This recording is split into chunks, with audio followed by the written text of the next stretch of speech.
I Hi, believe I've Justin. got Connie. Oh, hi, Connie. Thanks for joining us. We are now talking to Connie Papayani. Am I saying that right, Connie?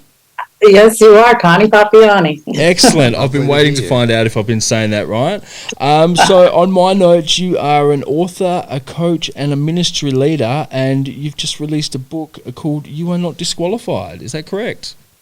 That's correct, yes. So I am a expected ministries. So the topic of the book dives into my own personal story as it relates to teen pregnancy and unplanned pregnancies. And now this ministry has birthed into a podcast, and many, many stories of many, many women are sharing their experiences to spread a message of hope with the young girls who are experiencing the same today. Right. And is there a large network of sort of teen pregnancies? Is that what we're sort of talking, the age group here, and young mums and stuff? Right, exactly. So the age group tends to be between 18 and like 25, quite honestly, Yeah. like college age. Here in Yeah. America, it would be college age, right? Girls. Very young So to be yeah, having kids. It's kids raising kids, I reckon. right, They say right. the And, mind is and some of the mature high to schools, even in our area, are starting to include like babysitting services and stuff because the population of the girls in high school are having so many, pregnancies. So there's a large population that this is affecting, and yes, there are many Wow. So girls. there's like creches in the high schools and stuff. Right, You're kidding. right. Wow, that's wild. We're also joined by RJ. He's co-hosting here with me tonight. So if you happen to pick up another voice there, that is Hi, RJ. Hey, how are you? I'm good. How are you? Good. No, this is like a really important topic. It really touches home because young mums, a lot of them out there, and they need a support network and stuff. So I imagine that's what your book is about, is sort of Yes. providing a support network for young mums. That's exactly it. So, You Are Not Disqualified is my own personal story. And the intention is to just, and that's the whole intention of this whole ministry, really, is just to share our experience, from an unbiased place. Hopefully, they're hearing a story of hope, that we got on the other side of it. A lot of the commonality is that when these young girls get into these situations, just as myself, there's a lot of shame and there's a lot of guilt, and so there's isolation and there's hiding. So never mind, not having the access to the relational support or the resources they need even to carry through with the pregnancy, right? But that guilt and shame are keeping everything in secret, right? And they're not even reaching out. not even telling Right. their parents what's And- going on. Yeah, Right. I imagine it must Right. have a big impact on potential career paths for them as well, and sort of finding ways to still continue with their study. Like you're saying that this is affecting high school age and college age young ladies. Right. Also finding ways to follow the career paths that they choose while dealing with being young mums. Yeah. Right. So this is a mentorship ministry. So they get hooked up with a mentor who's been where they are, right? Yeah. And that mentor becomes a liaison for them to get access to these resources. So maybe it's scholarships for young moms, right? Maybe it's continuing their education. Maybe it's finishing out the degree. That was my personal story. When I had my first daughter, I was a senior in college. So the resources that I had to tap into, and even just, simple things like going to the dean's office and asking for a little extra time so you could finish up this class at home, like they're not thinking of these things, and there's such a doomsday, I feel like, connotation of, okay, my life is over, okay, my plans are over, okay, my goals, are over, and financial instability is my future, and that's just not the case. But they just don't know, it's just a lack of education, so that's where we come in and we say, here are the resources, and here's what we did, right? Yeah, of So, course. yeah. The book You Are Not Disqualified was based on your personal experience. Were those sort of support networks there for you when you went through your, without telling me too much, I don't want you to give away spoiler alerts on your book, but I was just wondering if the sort of support network that you're providing, is that something that was available to you when you were going through those sort of struggles? Right, absolutely not. And that's where the need comes in, Yeah. right? Wow. And so I kind of tread this. So now you're talking about 1996, 97, Wow. when I experienced my first pregnancy. And I mean, let's just go back to that year, right? Yeah, The different resources were- era. Yeah, completely different sort of time than we live in now. So Right. yeah, the support network, I can imagine, wasn't there the way that it is now, and of course what you're trying to put in place. So Nor were the conversations being had, right? yeah, So right. it put you completely off the grid of who do you even go to ask for resources, right? Outside of any kind of, pro-life activist, like extreme, which makes you run even more, Yeah. right? Where did So- you turn? Considering those services weren't available to you, and even having someone to have those conversations with was hard to find. Where Yeah. did you ultimately turn? Quite honestly, I turned because I lost a lot of friends. I got cut off from a lot of family, Wow. and I turned to like my spiritual development. So that at that time, as a young, early in my early 20s, I had the reference of yoga and meditation, right, and reading self-help books, and I really just turned inward for like my own support Trying to and find really yourself. looked for what does it look like to be a mom? What is this? What is this next step? How do I care for a baby? I really had to explore it on my own, to be quite honest. And so, like with Even- with the young girls in these support groups, do they what transpires like with the relationships? Do they sort of like get their life back on track in regards to their dreams or their goals, or do they just become really responsible parents and take on the whole role of being a parent by themselves, or are there even fathers coming to the table, more likely to come to the table now as a result of these groups?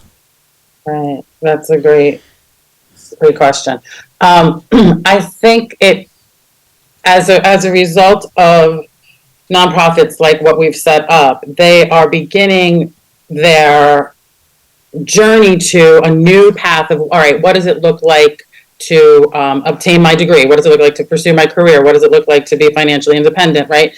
At the start of finding out you're pregnant. And instead of where my story was, finding out I'm pregnant, learning that I had no resources, learning that there was no support, and then after the fact say, okay, well, once this baby comes, I'll figure it out, right? That 9 months of seeing like, oh, okay, this is just something I'm going to take along with me.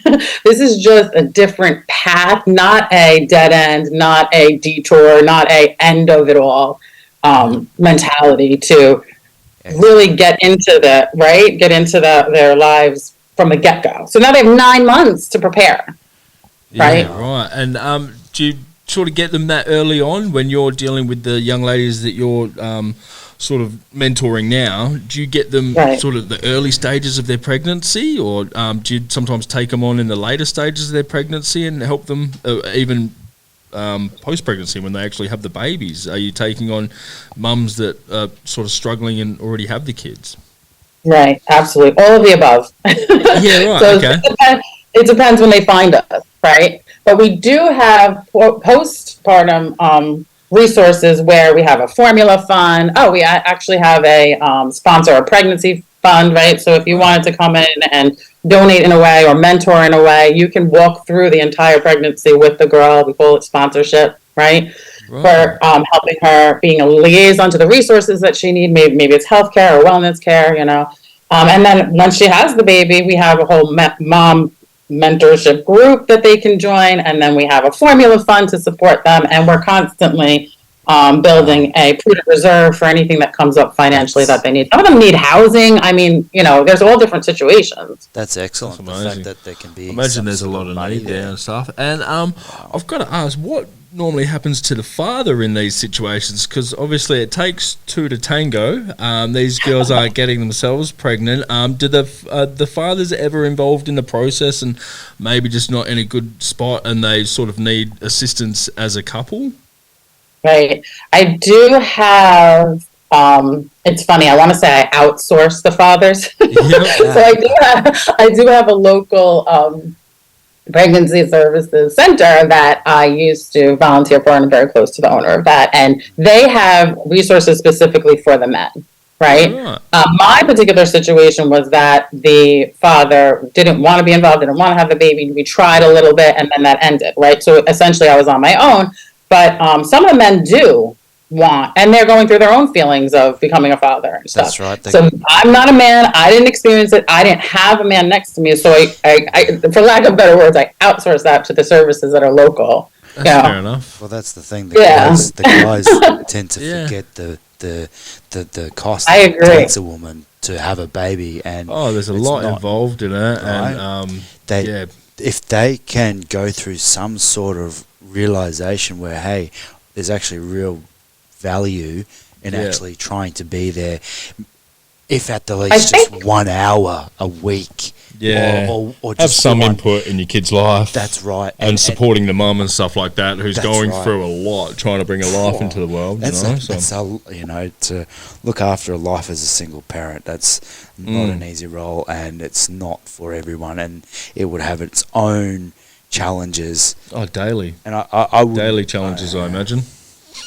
I also noticed, I've got here in my notes, the mom-demic. Is that...